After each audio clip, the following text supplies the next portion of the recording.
de esta tardes. reunión de AmCham, empresarios, Aquí dirigentes también. tenemos un grupo que viene creciendo. De hecho, teníamos 700 personas inscritas. O sea que tenemos un foro bastante concurrido en el día de hoy. Ha sido de los más taquilleros usted en las conversaciones últimas, a pesar de la cantidad de las reuniones que se han tenido, que ya hay como una sobre reunión. Tenemos un grupo bastante concurrido en el día de hoy. Hay mucho interés en esta conversación y la verdad que le damos las gracias. Sabemos que ha estado recorriendo el país. No sé dónde lo agarramos hoy, pero sé que Hoy ha está en estado por Bogotá, pero todas salgo ya partes. para Cúcuta. Exacto. Entonces, la verdad le agradecemos mucho. Yo no me quiero tomar temas de introducción, solamente dar la bienvenida, agradecerle estar con nosotros y abrir el espacio para la conversación. Sabemos que está haciendo conversaciones sobre el tema de la reforma en todo el país, lo cual definitivamente va a ser muy importante para ese proceso que seguramente va a funcionar de forma importante para el país en lo que se está desarrollando. Bienvenido, ministro, y pues la palabra es suya. Bueno, de nuevo, entonces un saludo muy especial a todos y cada uno de los, me sorprende, 780 participantes. Bueno, eso es un número Sí, muy tenemos significativo. un número concurrido.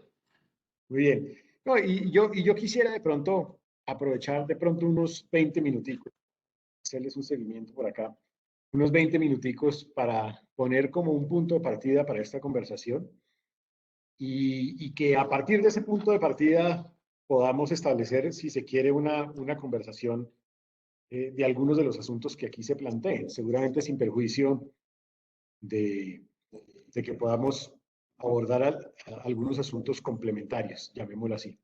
Yo quiero partir para esta alocución inicial, quisiera partir de lo que fue en su momento el retiro del proyecto de transformación social sostenible. En aquel momento el presidente de la República hizo un llamado, yo digo que en tres direcciones. El llamado fue, tenemos que sentarnos a partir de aquí, dado el retiro de esta propuesta, a construir una iniciativa que pueda ser llevada, presentada al Congreso de la República, que tenga, en primer lugar, un objetivo de construcción alrededor de la grandeza, un sentido de grandeza en su construcción. Lo segundo fue un llamado a que esa iniciativa también pudiera construirse por la vía de los consensos. Y desde ese momento, desde que se dio esa instrucción, nosotros empezamos a trabajar en la construcción de los consensos. Dicen que los momentos típicos se responden con respuestas típicas. Los momentos atípicos se responden con respuestas atípicas. Yo creo que es muy atípico, seguramente desde el punto de vista de construcción de política pública, una reforma fiscal que se construya por la vía de un consenso. Pero es que el momento no es típico, el momento es atípico. Nosotros hemos vivido un escenario nuevo, estamos en un escenario que es realmente muy distinto al que hemos vivido en toda la historia de nuestro país. Si ustedes recordarán, en 2019, cerrando el 2019, nosotros teníamos la tasa de crecimiento más alta para economías de su tamaño en América Latina. Nosotros habíamos logrado casi que duplicar la tasa de crecimiento con respecto al año inmediatamente anterior. El país obtenía superávit fiscal primario después de casi 7 años. Obtuvo también el mejor resultado en déficit fiscal en 8 años. Y había sectores que venían con muy buen comportamiento, a tal punto que incluso enero y febrero del 2020 fueron 2 meses en donde la economía crecía por encima del 4%. Eso en el año 2020 cambió radicalmente y por las razones que sabemos. La pandemia, por ejemplo, multiplicó por más de 3 el déficit fiscal del país y nosotros cerramos pues un déficit de casi del 7.8%, es un déficit significativo. Un déficit que se dio como resultado de los menores ingresos obvios derivados de un impacto de una pandemia por los denominados lockdowns o cierres de actividad productiva. Y también simultáneamente se dio como resultado de mayores gastos que fue necesario realizar para enfrentar una pandemia. Inversiones del 11% del Producto Interno Bruto dentro y fuera de presupuesto. recursos además que fueron necesarios para mitigar en el tema de la salud, para poder atender las necesidades en generación de empleo a los más vulnerables de nuestra sociedad, entre otros temas. Eso lleva, entonces, naturalmente, a que el escenario que hoy enfrentemos sea un escenario en donde, repito, se da ese déficit del orden del 7-8, se genera además un aumento en algo que se había logrado en el 2019 y es que nosotros cerramos con un comportamiento de deuda pública respecto al PIB relativamente, digamos, controlado en el sentido de que se había logrado estabilizar en el orden del 50%. Nosotros en el 2020 cerramos con un comportamiento de deuda pública superior al 65%, 15 puntos porcentuales. Claro, no muy distante de la situación que se sucede en otros países del mundo. En los Estados Unidos el crecimiento es del orden de 19 puntos porcentuales, en el Reino Unido de 18 puntos porcentuales. De todas maneras, para un país como este, pues eso implicó una realidad radicalmente distinta. Entonces, en un contexto distinto, se necesita una reacción distinta. Y eso es lo que lleva al llamado del presidente en aquel momento a construir consensos. Construir consensos con los actores sociales, construir consensos con la academia, construir consensos con los empresarios, construir consensos también con los actores políticos, construir consensos con actores representativos de las finanzas públicas, entre otros temas. Eso es lo que nos ha traído aquí, haciendo un esfuerzo grandísimo por construirlos. Por eso es que he estado en el curso de las últimas 2 semanas en región, porque creo que también hay que hacer un esfuerzo a nivel regional con los mismos actores, que no es fácil, naturalmente, que es desgastante, que es desafiante, pero que es indispensable. Y el tercer llamado del presidente aquel día fue el llamado al sentido solidario, a entender que en este momento se necesita acudir a una expresión de solidaridad. Con base en esto, nosotros definimos que la propuesta de inversión social debía tener 3 objetivos. El primero de ellos, la protección a los más vulnerables. Yo me he reunido en las distintas regiones de Colombia con personas beneficiarias de los programas sociales, llámese el PAEF, llámese el programa de ingreso solidario, entre otros temas. Y el mensaje claro es, todavía hay un grupo importante de personas afectadas por el impacto aún de la pandemia. Claro, hay algunos que se han afectado como resultado de las expresiones sociales y particularmente los bloqueos de vías también, pero hay un grueso de personas, un grueso de la realidad que sigue estando afectada por esa situación que se presenta y es la realidad de una pandemia que todavía deja impacto. El segundo propósito tiene que ser la estabilidad económica y la estabilidad fiscal. Somos absolutamente conscientes de que hay que hacer un esfuerzo de financiación que permita lograr ir recuperando de manera gradual y progresiva el comportamiento en déficit fiscal para retomar de nuevo la senda del superávit primario y que logre estabilizar, reduciendo incluso el comportamiento de deuda pública respecto al Producto Interno Bruto. Y el tercer propósito, que tiene que estar implícito en esto, es la reactivación o el crecimiento de la economía, que entre otras además nos sorprendió positivamente con un resultado en el primer trimestre muy por encima de las expectativas de gobierno, de las expectativas de los analistas, de las expectativas de todos, y que nos llevó, entre otras, a proyectar para este año 2021, en el marco fiscal de mediano plazo, una tasa de crecimiento que debe ser por lo menos del 6% de nuestra economía, que entre otras además es inferior a la que muchos otros actores nacionales e internacionales han venido identificando. Con esos 3 objetivos, empezamos entonces a construir estos consensos alrededor de este propósito o proyecto de inversión social. ¿Cuáles son los consensos en los que vamos hasta este momento? Y algo muy importante, consenso no significa unanimismo, no significa que es lo que todo el mundo dice debe ser, no. Consenso significa aquellos puntos en común que permiten más fácilmente construir la iniciativa. El primer consenso es que este proyecto de inversión social tiene que tener como centro, como política central, como propósito central, construir alrededor de una estabilidad en lo social, es decir, responder a unas necesidades de los más vulnerables hoy en nuestra sociedad. Esto es importantísimo y esto, entre otras, además, es único o atípico en un marco fiscal de mediano plazo donde definimos una triada de desafíos el primer de los elementos de la triada es justamente la estabilidad social. Sin estabilidad social va a ser imposible lograr crecimiento económico. La estabilidad social es determinante también del comportamiento de la reactivación y también del comportamiento de las finanzas públicas. Somos absolutamente conscientes de la necesidad de ir generando esa recuperación gradual y sostenida en materia de deuda pública, pero somos conscientes de que eso tiene que darse en simultánea con, con el convencimiento de que lo social no puede dejarse a un lado. No podemos ser indiferentes, por ejemplo, a la realidad de hoy cerca de 3 millones de familias colombianas que necesitan un sustento, una renta básica de emergencia por un periodo de tiempo temporal que les permita sortear sus necesidades básicas. Por eso, uno de los primeros propósitos que se ha incluido como esta construcción de consensos en la propuesta social es darle una continuidad al programa Ingreso Solidario, incluso con un componente de pobreza extrema, para tener el objetivo de que de aquí al 2022 nosotros logremos recuperar por lo menos lo que perdimos en pobreza extrema. Ustedes saben que nosotros transitamos del 9.6% de pobreza extrema a cerca del 15.1%. Y creemos que con esta propuesta se puede lograr. En segundo lugar, el tema recurrente en mis conversaciones con la juventud, pero no solo con la juventud, también con los beneficiarios de programas sociales, también con mujeres, con hombres y con personas en situación de discapacidad, es que la prioridad de este proyecto de inversión social también debiese ser empleo. Casi que incluso, si uno pudiera resumir mis conversaciones con estos actores, en general coinciden en que se necesita empleo, empleo y empleo.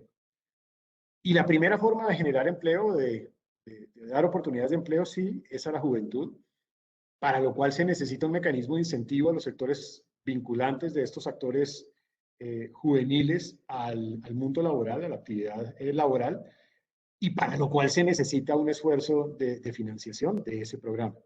Pero no debe estar circunscrito a jóvenes de 18 a 28 años, que entre otras además es un programa ya anunciado y al cual hay que darle una continuidad por un periodo de tiempo. Hay que hacerlo con otros actores, hay que hacerlo con mujeres mayores de 40 años que también perdieron su empleo y que en un número significativo, a tal punto que la tasa de desempleo es una tasa que ha crecido muchísimo, así como otros actores. Creo que ahí hay que hacer o diseñar un esquema de incentivos similar. La tercera prioridad social tiene que ser una prioridad social que atienda esa necesidad de tantas familias en donde perdieron la posibilidad de que su hijo se vinculase a la educación superior. Y entonces la propuesta es transitar a que sea una política de Estado, la matrícula cero en instituciones de educación superior oficiales, que nos permita llegar a cerca de 700.000 jóvenes anualmente, con un sistema de gratuidad para familias más vulnerables y para permitirles acceso a la educación superior. Y hay también una conciencia sobre la urgencia de, por lo menos, tener una continuidad temporal del programa de apoyo al empleo formal, es decir, el subsidio a la nómina, buscando con esto, especialmente en esta oportunidad, focalizarlo en micro y pequeña empresa, que hoy sigue afectada como resultado del impacto de la pandemia. Allí hay por lo menos 4 o 5 de las necesidades más importantes que se han venido detectando, aparte naturalmente de algunos apoyos que puedan diseñarse para algunos empresarios afectados como resultado del impacto de los bloqueos de vías y de los actos vandálicos sobre infraestructura privada. Si esa es la prioridad número 1, quizá el consenso número 1, el consenso número 2 es que esta iniciativa de ninguna manera puede tocar a la clase media. Este no es un momento, no es un contexto en donde queramos afectar a la clase media. ¿Y la clase media por qué? Porque ha sido vulnerable como resultado también del impacto de esta pandemia. Y eso significa ser cautos, cuidadosos en no tocar los temas de IVA en este instante. No tocar tampoco los temas de aumento en la base de personas naturales en impuesto de renta y ser también cauto con el tema de los impuestos a pensiones, entre otras además porque muchas de las familias hoy, su abuelo, su abuela, que es pensionado, es la fuente de ingresos de una familia donde padre o madre o los dos perdieron su empleo. Y eso no pasa en un caso, sino en varios casos de lo que hemos venido constatando. Ese es el segundo elemento de consenso. El tercer elemento de consenso es, ¿y entonces qué fuentes podemos disponer para este fin. Y yo creo que la primera es un case de ejemplo del gobierno nacional, primero en austeridad en el gasto público. Y aquí lo que queremos es una apuesta realista, significativa para lo que se ha hecho en el país en austeridad en el gasto público. Y estamos hablando de cerca de 1.8 billones de pesos anuales en la apuesta de austeridad en gasto público, llegando a casi el 3% del Producto Interno Bruto en un periodo de tiempo. Y esto se puede lograr y está contemplado en la construcción de estos consensos y en la iniciativa, limitando el crecimiento de la burocracia, limitando la masa salarial, por ejemplo, congelada por un periodo de 10 años, restringiendo los cambios en planta de personal, optimizando temas de pagos de horas extras, siendo más eficiente en la adquisición de equipos, de vehículos, restringiendo hasta llegar a ahorros de hasta el 50% en viáticos, gastos de viaje, papelería, entre otros temas, austeridad en temas de arrendamientos, en temas de digitalización, en eventos sociales que no se realicen, en racionalización de los esquemas de seguridad, entre otros temas, y así como optimizar transferencias de la nación que no tengan destinaciones definidas constitucional o legalmente. Y, ¿por qué no? Un mecanismo que nos permita implementar decisiones de supresión, fusión, reestructuración de entidades por parte del Estado. Y el segundo componente, que yo lo llamo de ejemplo, es y debería ser una lucha contra la evasión fiscal, porque es una expresión de corrupción, porque a las cosas se llaman por su nombre. La evasión fiscal es corrupción. Y esa forma de corrupción tiene que ser enfrentada como se ha venido haciendo en el esfuerzo de modernización de la DIAN, que no es menor, entre otras, además, al mes de mayo yo llevo ya un recaudo superior a la meta de casi el 10% por parte de esta entidad, derivado de los esfuerzos de lucha contra la evasión. Creemos que hay por lo menos 3 o 4 instrumentos nuevos que hay que incorporar. Temas de facturación de renta para simplificar procedimientos, temas de detección de beneficiarios finales, temas de facturación compulsiva, temas de georreferenciación y venta por valores reales de los inmuebles, entre otros temas. Yo creo que ahí hay un compromiso que puede lograr un recaudo del orden de unos 2.7 billones de pesos y sumando esto y lo anterior, pues estamos hablando del 40% de lo que nosotros recaudaríamos al final del ejercicio. El tercer componente es otras fuentes, para lo cual ha sido esta construcción de consensos con los sectores empresariales y gremiales, en donde ha habido un relativo, una expresión de solidaridad que yo valoro y reconozco especialmente, entendiendo que hay una serie de beneficios que se habían contemplado en la Ley de Crecimiento del 2019 y que es necesario desmontar parte de esos beneficios, no porque hayan sido malos, porque de hecho lograron el resultado que yo señalé al principio de diciembre del 2019, pero con la conciencia de que en ese sentimiento, en esa expresión de solidaridad, hoy se necesita acudir a este tipo de fuentes y eso implicaría seguramente revisar la disminución en la tarifa de impuesto de renta en persona jurídica, significaría el recorte en el descuento de ICA, en el impuesto de renta, y ahí pues hay el debate sobre cuál debería ser el monto de ese recorte. Y habrían pues los debates que se han venido presentando a nivel nacional sobre algunos otros impuestos puntuales o particulares. Con esto, sumado a un ejercicio de normalización tributaria que se contemplaría en la ley, se lograría en adición también algunas fuentes, algunos mecanismos de facilitación de la venta de bienes inmuebles, particularmente o especialmente aquellos que se incautaron al narcotráfico en su momento, que son improductivos, que nos permitan, entre otras, además, lograr a través de este esfuerzo generar ingresos adicionales, pudiésemos lograr lo que yo he señalado que debería ser el propósito de recaudo de esta iniciativa, y es que estamos hablando de un recaudo del orden aproximadamente de un 1.4, para ser preciso, 1.4%, 1.3% del Producto Interno Bruto en fuente permanente, y después obviamente de los descuentos normales del Sistema General de Participación y otros gastos permanentes, como el tema de educación gratuita, llega a ser del orden de 1.1% del Producto Interno Bruto de carácter permanente. Se ha señalado también que esta iniciativa tiene que tener una tercera columna vertebral, y esa tercera columna vertebral es una columna vertebral que establezca una, una revisión, llamémoslo así, al tema de la regla fiscal, y particularmente para restablecer un camino ordenado y gradual de recuperación de la regla fiscal que nos permita, entre otras, además, lograr al final de cuentas un resultado de disminución de la deuda pública y también de control al déficit fiscal. Hay que hacer también un esfuerzo para darle más independencia, especialmente capacidades técnicas al Comité de Regla Fiscal. Es muy importante hacerlo. Hay que definir también un anclaje de mediano plazo en el comportamiento de deuda pública que no ha existido en Colombia y que la verdad eh, es absolutamente necesario en este momento, y ojalá lo hubiera sido desde antes también. Y de la misma manera creo que hay que avanzar también en dar unos caminos de aceleración en el componente de balance primario cuando se generen movimientos indeseados, si se quiere llamarlos así, en el comportamiento de la deuda pública respecto al Producto Interno Bruto. Con esto estamos haciendo pues una previsión de que estos esfuerzos deberían estar llevándonos del 8.6% del déficit fiscal estimado para este año al orden del 7% en el 2022, y así sucesivamente ir cayendo hasta el orden de 2.7%, con un balance primario que vuelve a ser positivo al final de este camino de mediano plazo del orden de 0.7, 0.8% del Producto Interno Bruto.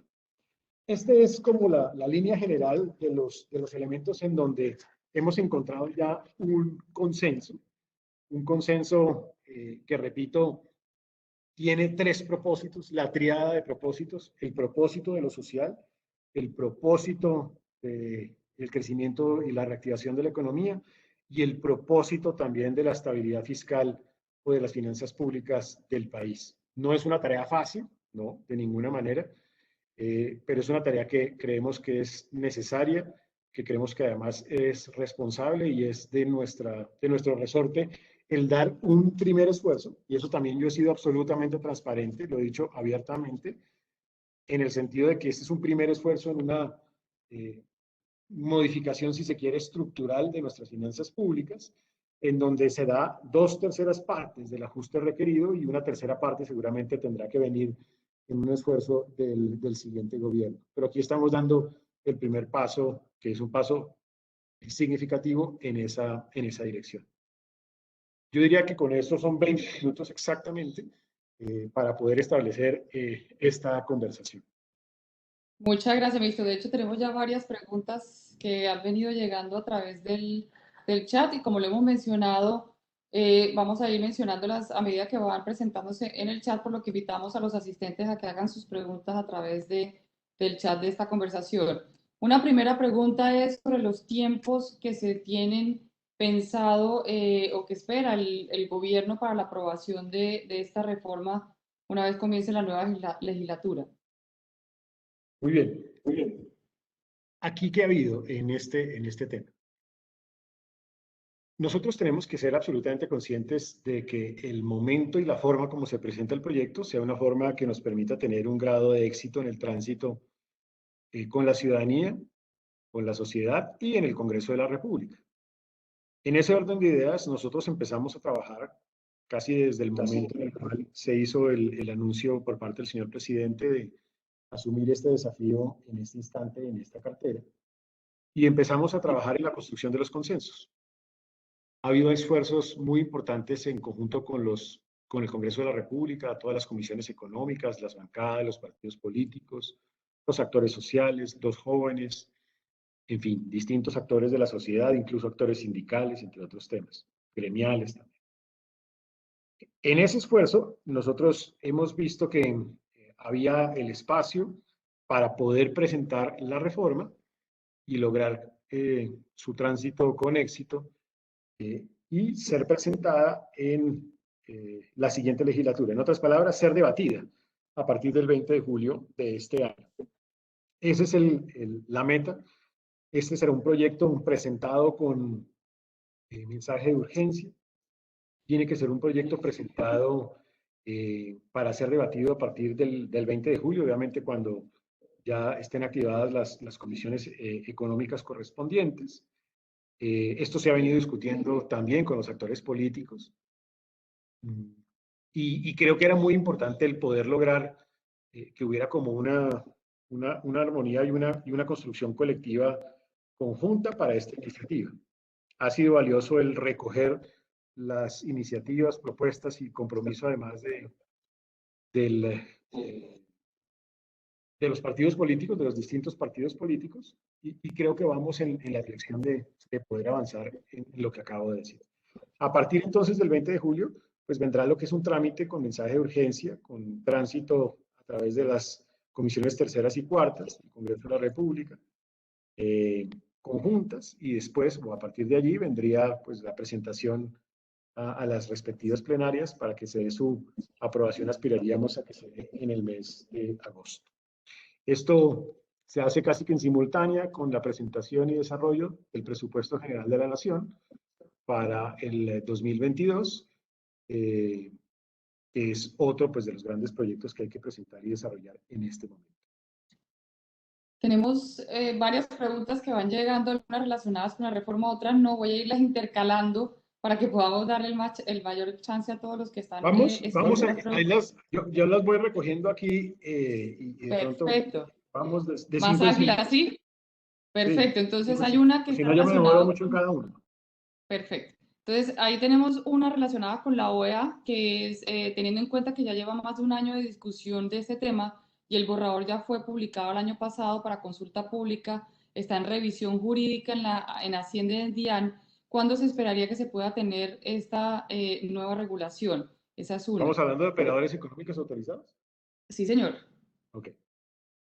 Otra es relacionada con los temas que, de hecho, muy de actualidad hoy, de los temas acordados en la OECD por 130 jurisdicciones que hacen parte del marco inclusivo, la arquitectura de la propuesta de BIPS 2.0.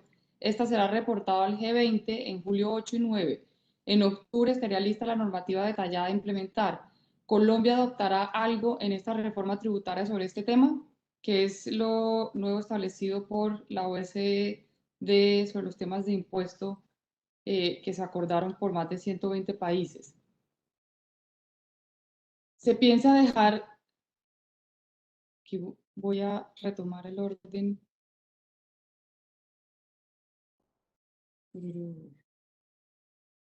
que se piensa desarrollar incentivos para la creación y sostenimiento de empresas, especialmente en las pymes. Hay algunas acciones específicas para generar competitividad a las pequeñas y medianas empresas. Simplificación fiscal, por ejemplo. ¿Cómo se está pensando estructurar el impuesto al patrimonio? ¿Solo personas naturales o incluye jurídicas? El incremento del impuesto de renta a personas naturales se entendería que no se va a dar. Muy bien, rápidamente ¿Cuál hagamos cree que será? Sigue entonces. Iba a ser la última de este grupo. Bueno. ¿Cuál será la respuesta de las calificadoras de riesgo frente a la reforma? En caso de perder la calificación de alguna de estas calificadoras, a su modo de ver, ¿cuál será el escenario en materia fiscal y de costo para el país? Dejemos ahí. Bueno, tal vez lo primero es, yo soy y siempre he sido un abanderado de poder avanzar, y eso lo hice entonces además como ministro de Comercio, en contar con mecanismos de administración de riesgo apropiados. Creo que el esfuerzo de regulación de los operadores económicos autorizados es un esfuerzo muy importante. No ha sido tarea sencilla, seguramente esto ha implicado todo un proceso de discusión, incluso desde cuando se hizo la discusión sobre las modificaciones al Estatuto Aduanero. Ha supuesto todo un proceso también de preparación y de organización. Y yo lo que diría, yo no tengo una fecha definida en este momento. Yo lo que puedo decir es que tan pronto como sea posible, lo que nos interesa es que ese sistema pues cuente ya con la normativa correspondiente y la actualización regulatoria del caso, porque repito, para nosotros sí es muy importante el tener modernos sistemas de administración de riesgo que entre otras además faciliten los procesos de exportación y de importación, que simplifiquen esos procesos y que reconozcan además que hay unos actores que tienen características particulares demostradas a través de su historia reciente. Creo que es importante la pregunta respecto de la realidad y el concepto por parte de las calificadoras. Yo creo que las calificadoras pues harán y seguramente seguirán haciendo su tarea. Eventualmente pueden o no tomar una decisión sobre modificar la calificación. No sabría contestar realmente en qué momento tomarían la decisión. Nosotros hemos sido claros con ellos en el sentido de que estamos construyendo un consenso, que el consenso es importante, que el consenso es lo que permite que el tránsito de la reforma sea un tránsito exitoso y que lo presentaríamos arrancando la legislatura para que se dé el tránsito entre los meses de julio y de agosto. De eso son absolutamente conscientes todas las calificadoras. Creo importante señalar también que ellas hacen su valoración no solamente con base en una reforma, la hacen también con base en sus indicadores de deuda pública, de déficit fiscal, y con base en aquello toman decisiones. Importante señalar también que en ese análisis de las calificadoras, pues también los mercados son absolutamente conscientes de cómo ellas mismas se mueven, y ellos mismas van indicando, y los mercados mismos van indicando hacia dónde se mueven las decisiones de las mismas. Claramente, una calificación distinta o más baja, pues nunca será una buena noticia.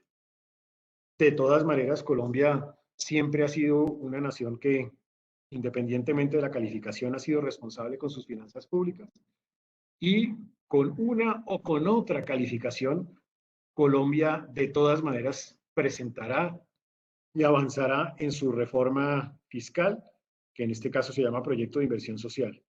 Sabemos perfectamente que una u otra calificación tiene impacto en el comportamiento de tasas de interés y del financiamiento, y que ese impacto también se ha venido dando en los mercados recientemente en el país, que va a haber igual financiación con una o con otra calificación, dependiendo de las circunstancias, lo cual pues significa que nosotros aquí lo que tenemos que hacer es trabajar en profundidad garantizando la estabilidad de las finanzas públicas. Esa es nuestra responsabilidad, y simultáneamente con ello trabajar en generar un crecimiento más alto, que entre otras además, pues creo yo también se ha venido anticipando como resultado de los aumentos de expectativas de crecimiento por parte de distintos actores. Nosotros hemos hecho la revisión de crecimiento, llegamos al 6%, considerando incluso impactos que se puedan generar de los actores, impactos de los bloqueos de vías, y a pesar de eso, nuestra estimación, siendo muy prudente, es del orden del 6%. Luego, trabajaremos en crecimiento, trabajaremos en la estabilidad de las finanzas públicas, y seguiremos atendiendo naturalmente y respondiendo a los mercados nacionales y a los mercados internacionales como lo hemos venido haciendo hasta este momento. Importante señalar que la implementación del Global Tax sí ha tenido la discusión en la OECD, eso es cierto, lo tuvo en el G7 también. Es importante decir que en el grupo de la OECD Colombia participa a través del director de la DIAN, que hemos tenido una participación en dos direcciones. Todos ustedes conocen lo que hemos venido haciendo en lo que son temas de tributación en multinacionales. Yo sé que aquí hay varias presentes. Hemos venido adoptando políticas globales en esta materia, políticas referidas, por ejemplo, a retención en la fuente cuando hay identificación de movimiento de capitales hacia lugares definidos como paraísos fiscales, políticas en armonización, políticas en intercambio de información, políticas en revisión de temas de arbitraje entre acuerdos de doble tributación, políticas referidas a préstamos subsidiaria matriz. En fin, hemos definido políticas en distintas direcciones, eso por un lado. Esto se discute también en el marco de la OECD, y simultáneamente también hemos participado en la discusión del denominado Global Tax. Yo creo que, como lo he dicho públicamente, a nosotros nos parece que la iniciativa es interesante, queremos acompañar el desarrollo de la iniciativa, lo estamos haciendo en los 100 y pico de países que están participando en esta discusión en el marco de OECD. Sabemos que todavía falta camino por recorrer, Entre otras, además, una cosa es definir el Global Tax y otra cosa es definir cuál es el tax interno. O sea, esto todavía le falta un proceso de maduración y pues yo no me anticiparía a nada en particular en una reforma porque todavía creo que el tema está en construcción y hay que respetar, digamos, que se dé el curso y el tránsito de esa discusión. En el tema de pymes, es importante recordar que hay instrumentos que están allí vigentes, que hay que seguir aprovechando. Por ejemplo, hay que seguir aprovechando los instrumentos que se ofrecen en régimen simple. Nosotros además ha venido creciendo muy bien el comportamiento del régimen simple. Esto ha sido un alivio e importante apoyo para los sectores micro y pequeños empresarios. Importante también decir que para estos sectores en particular se diseñó, entre otros temas, la propuesta que está en la construcción de consenso de tener un programa por un periodo de tiempo, en orden de unos 6 meses, de un subsidio a la nómina, con foco en micro y pequeña empresa, justamente acompañando ese tipo de organizaciones. Y de todas maneras se han venido tomando decisiones de continuidad de algunas políticas que benefician a las pymes.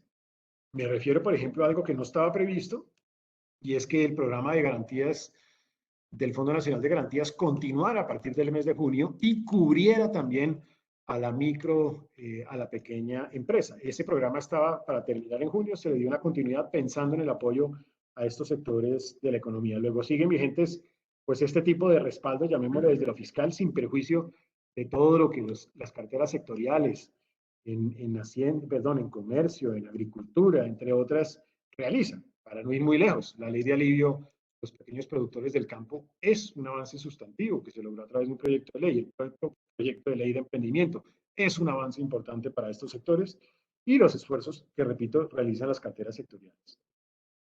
El tema del impuesto al patrimonio es un tema de debate y es un tema de debate entre distintos actores. Es un tema en donde hay debate en la construcción de este consenso sobre la base que es un impuesto que es hoy temporal y sobre la base de la conveniencia técnica del impuesto al patrimonio y el debate técnico del impuesto al patrimonio.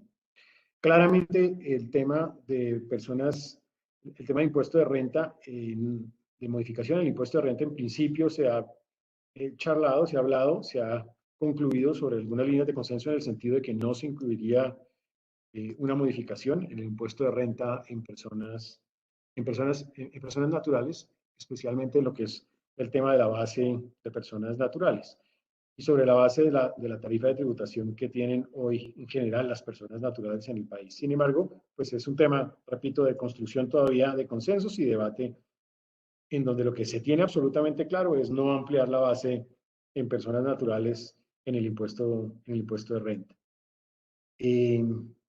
No se ha pensado, perdón, me hiciste una pregunta y ya se me perdió. Después de la del patrimonio y de personas naturales, me hablaste de... Déjeme la busco porque a mí también. El de las pymes ya se hizo, ya la respondió. El tema del patrimonio, la ganancia ocasional, era otro sobre el tema de ganancia ocasional. Ganancia ocasional. Digamos, en este tema no se ha discutido, no hay como una construcción de consenso sobre este asunto. Sí, se ha puesto de presente por muchos actores, pero digamos que ahí todavía no hay una construcción de consenso particular. Siguiente 5. Sobre el tema de sobretasa de la energía que se dio para los hoteles, que ha sido muy importante en el momento de un contexto de pandemia donde el sector ha sido el más afectado, se ha pensado mantener ese beneficio que se dio durante la pandemia. La nueva reforma se tocará temas de activos incautados. Otro de los temas es, se va a mantener el ingreso solidario más allá de agosto del 2021. ¿Cómo será el manejo? Ya el tema de manejo de impuesto al patrimonio se respondió. Si era personas naturales o jurídicas, cuál es la base mínima que se ha pensado. ¿Incluye incrementos asalariados o eso se descartó por completo? Ahí son 5 nuevas. Se me perdió la 4. La 4 estaba la de la sobretasa, la del ingreso solidario, la del patrimonio que mencionaba que si era persona natural o jurídica, cuál es la base mínima, que ya la respondió. Y la otra que estaba haciendo es si la nueva reforma incluye incrementos a asalariados o eso se descartó por completo. Muy bien. El tema de la sobretasa energía para los sectores hoteleros y de parques temáticos, yo fui partícipe, entre otras, además de esa inclusión en la ley del turismo, eh, así como estas incluyeran alguna otra serie de beneficios para el sector. Particularmente recuerdo que uno de ellos es el tema de la reducción de IVA en tiquetes. Allí se ha planteado pues continuar permitiendo lo que se ha previsto, y es llegar hasta el 2022 como está en este momento en la ley de turismo. Es importante decir esto porque pues sí ha habido debate y hay planteamientos de muchos en eliminar alguna serie de beneficios que se han consagrado en otras leyes. Y también decir que en esta preparación ha habido solicitudes de muchos actores sobre muchos temas. No queremos, entre otras, además, que esta ley se convierta en una ley maximalista. Dicho de una manera coloquial, que no sea un árbol de Navidad en donde cada cual le ponga su bolita, sino que sea realmente una ley muy sencilla, muy minimalista. Estamos hablando de una ley que no tenga más allá de 35 artículos. La propuesta que se retiró era del orden de 170 artículos.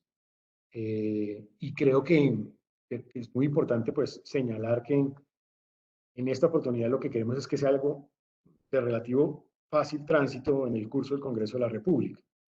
En ese orden de ideas no estoy diciendo que no, simplemente estamos diciendo que estamos recogiendo como muchas de estas iniciativas y propuestas, pero tenemos que ser muy juiciosos y cuidadosos también sobre su revisión, sobre su impacto y sobre también su impacto fiscal, no solamente su impacto económico, sino también su impacto fiscal. En activos incautados, lo que hemos señalado es que hay que buscar unos caminos más expeditos para movilizar esos recursos. Caminos que faciliten también su enajenación cuando son activos improductivos. Me refiero a activos SAE, activos que han sido incautados a la mafia. En eso se ha contemplado algo de lo que se ha dicho, llamémoslo así, en otros momentos, incluso en la propuesta anterior. Creemos que eso es importante y en este momento hay pues unos elementos de construcción de consenso alrededor de esa iniciativa. Ingreso solidario, lo que se ha pretendido es, como ya lo dije, ampliarlo incluso para recoger la reducción de pobreza extrema. Y se ha planteado que ese programa de ingreso solidario pueda ser una renta básica de emergencia temporal, que pueda tener un periodo de tiempo definido. Entre otras, además, entendiendo que todavía hay impactos o residuos de impactos de la pandemia que afectan a muchas familias, pero con un componente, entre otras, además del DNP, de seguir acompañando a estas familias, incluso en oportunidades y posibilidades de empleo también.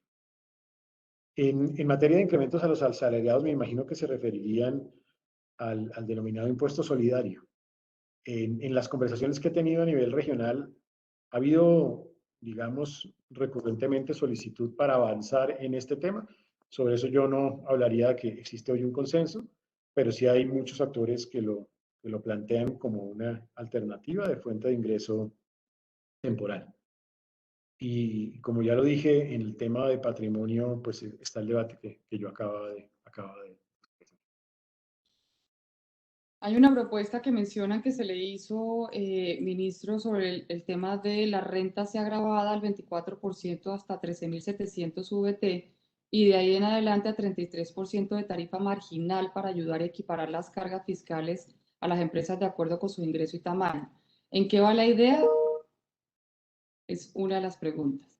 Otra de las preguntas es si va a haber impuesto o se va a trabajar un nuevo paquete de impuestos verdes, profundización del impuesto al carbono, tema de plástico y entre otros temas que se han mencionado.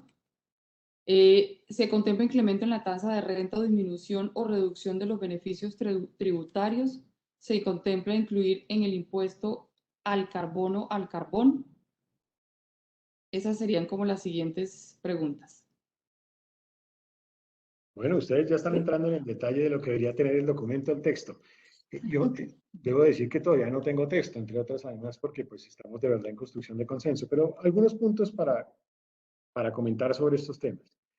Lo primero es, hay que ser muy cuidadoso en que la política que se diseñe sea una política que contribuya, que genere un incentivo positivo.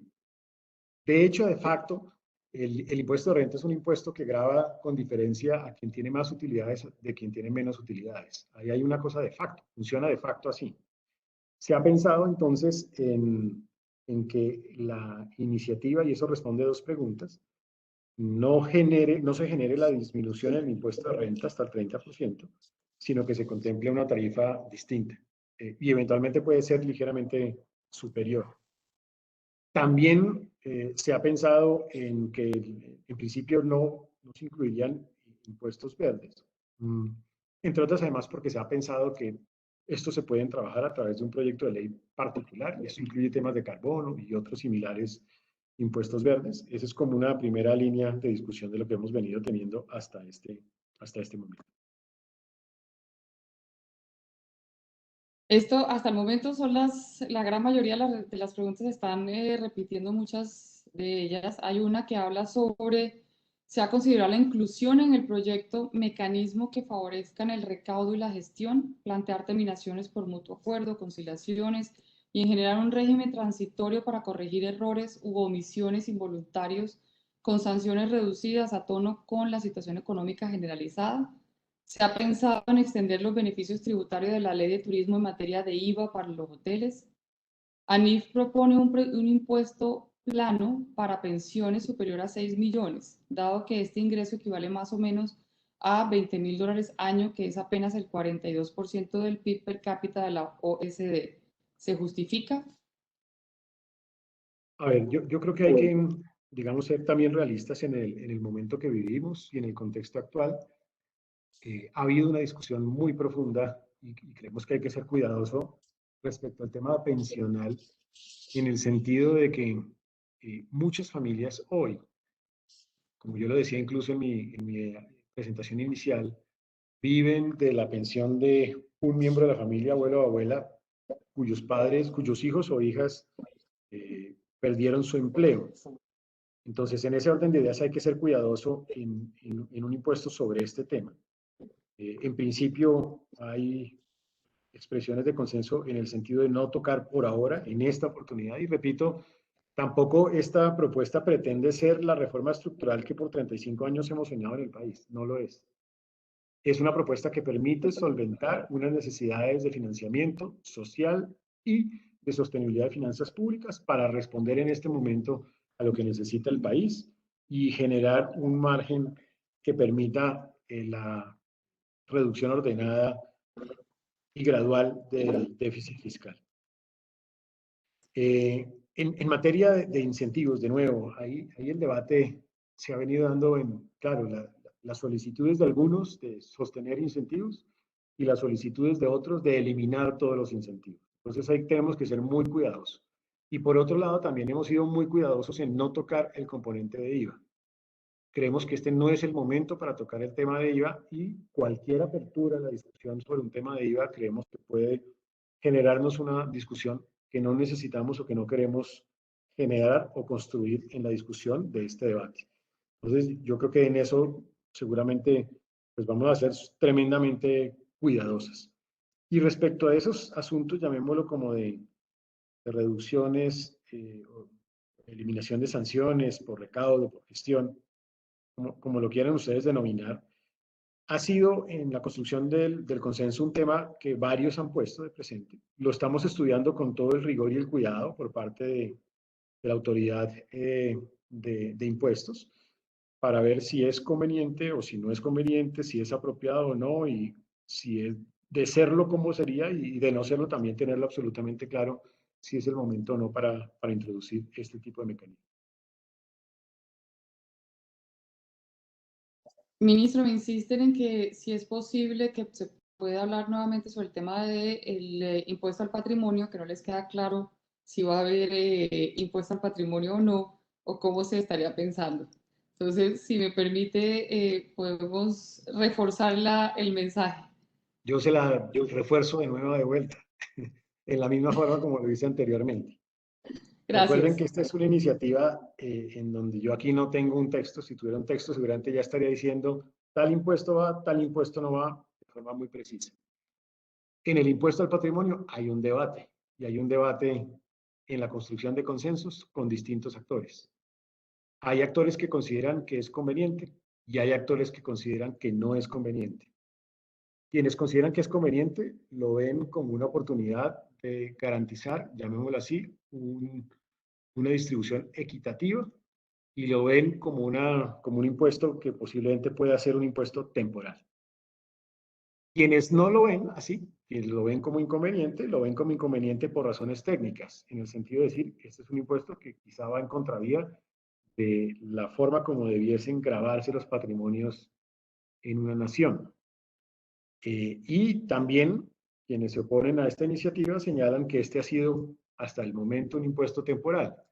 No se quisiese que un impuesto temporal se convirtiese en un impuesto prácticamente definitivo, así fuera temporal por un periodo de tiempo adicional, que sería esa una mala señal. Luego, hasta ahí va la discusión. Eso es lo que yo puedo decir. Es un tema de debate y es un tema en donde hoy no hay construcción de consenso sobre el mismo. Perfecto. Hay varios temas relacionados con sectores y se lo voy a tratar de hacer de la forma más general porque entiendo que no tiene un detalle en este momento y se está construyendo, pero hay varias preguntas que están hablando, que están haciendo sobre si va a haber devolución de IVA para el sector de la construcción, si va a mantenerse los temas de BIS para afinar, para continuar en los procesos que se vienen dando, las rentas exentas para BIS o BIP, si se va a dar alguna acción en temas de salud, impuestos a temas de salud, como las bebidas azucaradas o los vapeadores, en el tema de los temas de sostenibilidad y de medio ambiente, si se puede saber algo sobre algunas ideas de lineamientos hacia sectores que se esté pensando.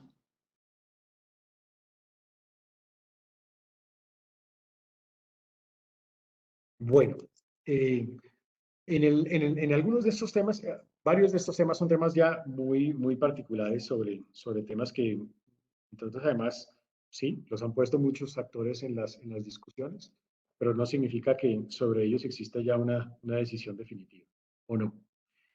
Ya hablé de que, por principio, la preferencia es que los impuestos verdes puedan trabajarse a través de una ley complementaria, alternativa, de crecimiento limpio. Parte de la discusión se ha dado sobre algunos impuestos relacionados con temas de salud. Allí hay planteamientos de distintos actores, yo no puedo dejar de reconocerlo. En el Congreso de la República también hay planteamientos sobre este tema. Sobre ello yo no podría decir que hoy hay un consenso de introducirlos o no en esta iniciativa, pero sí hay planteamientos de muchos actores sobre los mismos.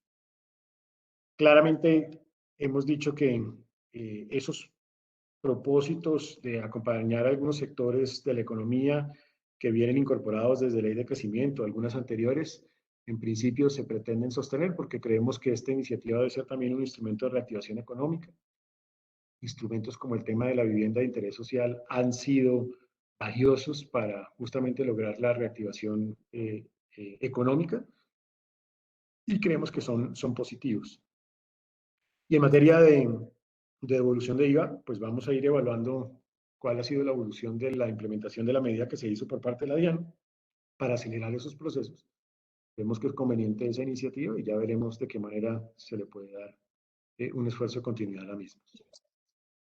Ahí sé que tenemos que cumplir a las 5 a las 4:30 puntuales. O sea que la última pregunta que le voy a hacer está relacionada con varias que han desarrollado en el chat sobre el tema del gasto público. ¿Qué propuestas se han presentado para el manejo del gasto público y las acciones direccionadas a unas acciones de austeridad del país? Muy importante esa iniciativa. Lo que nosotros hemos dicho es que hay una realidad y es que hay una cantidad de gastos que se han venido implementando como resultado de las necesidades de la pandemia. Un ejemplo de eso es el FOME. El FOME, que es ese fondo de mitigación de emergencias, por cerca de 40.5 billones, de los cuales incluso ya se ha usado prácticamente un 80%, incluso hasta más. Ese valor del FOME es un fondo que va a tender a desaparecer, naturalmente. Va a tender a desaparecer porque pues, el impacto de la pandemia pues, va disminuyendo y porque las necesidades derivadas de la pandemia van disminuyendo. Entonces va a haber de hecho, de facto, una cantidad de gastos que se van a ir disminuyendo como resultado de que ya no se contemplan en la realidad del impacto propio de la pandemia. Somos conscientes de que se necesita hacer un esfuerzo adicional.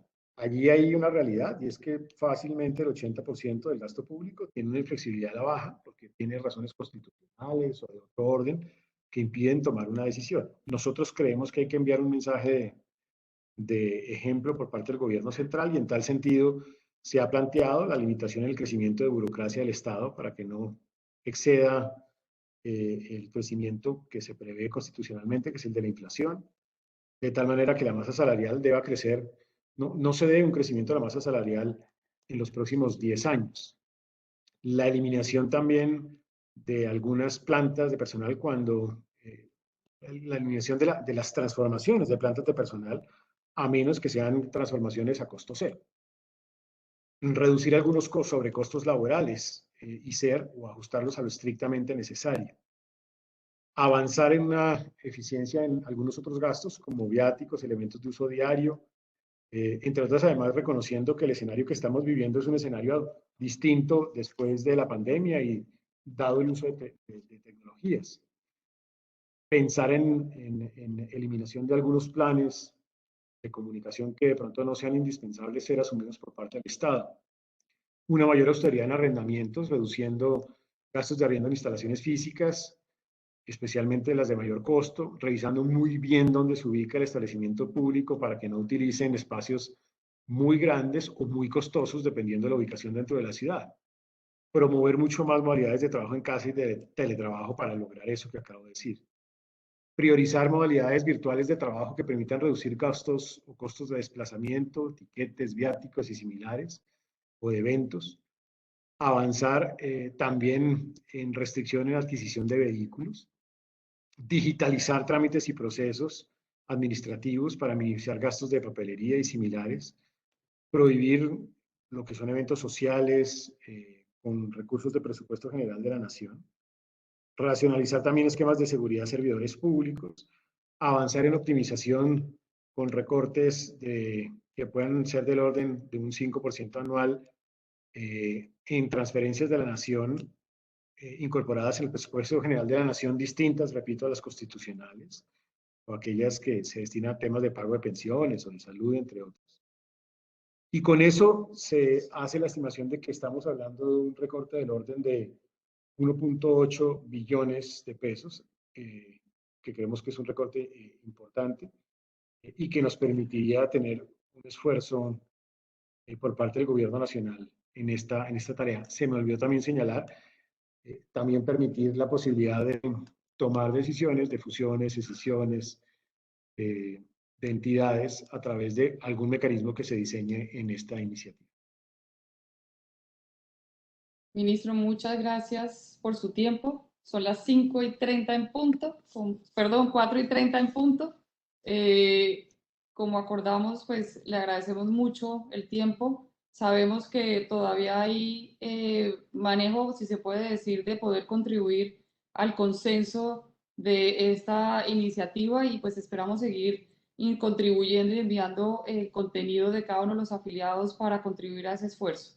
Muchas gracias y estaremos muy pendientes de la legislatura cuando comience para poder apoyar lo que corresponda. Pues muchas gracias de verdad a todos ustedes por esta reunión. Yo insisto y agradezco además que en esta construcción se necesita ese espíritu solidario que, repito, lo han expresado los sectores gremiales y empresariales, que yo creo que es valioso rescatarlo, destacarlo, porque es una fuente que nos permite en este momento lograr una estabilidad social. Sin ello, seguramente hubiera sido imposible lograr un escenario viable, un escenario posible, y este es un momento donde se necesita esos gestos de grandeza. Yo creo que son gestos de grandeza. Mi invitación es a que sigamos trabajando en función de la reactivación segura del país, una reactivación que va a ser también importante, va a ser importante incluso para la generación de fuentes de recursos y que cualquiera de esas noticias positivas, como la estamos viendo, hoy por ejemplo un petróleo a 74, 75, cuando el promedio estamos estimando nosotros es 63, pues es una buena noticia. De persistir ello es una muy buena noticia para Colombia. Y lo mismo en cuanto a la estimación de crecimiento económico, que al final depende de un sector productivo. Así que ustedes son protagonistas de este esfuerzo. Créanme que aquí estamos haciendo un esfuerzo de la vida del país y todo el respaldo, el apoyo y el compromiso de ustedes siempre será más que bienvenido para construir esta nación. Así que muchas gracias a AmCham por la invitación y a todos ustedes. Muchas gracias, ministro. Tenga buen viaje a Cúcuta. Chao. Chao. Muchas gracias a todos los asistentes. Continuaremos en nuestros eventos el siguiente de la semana. Los esperamos a todos.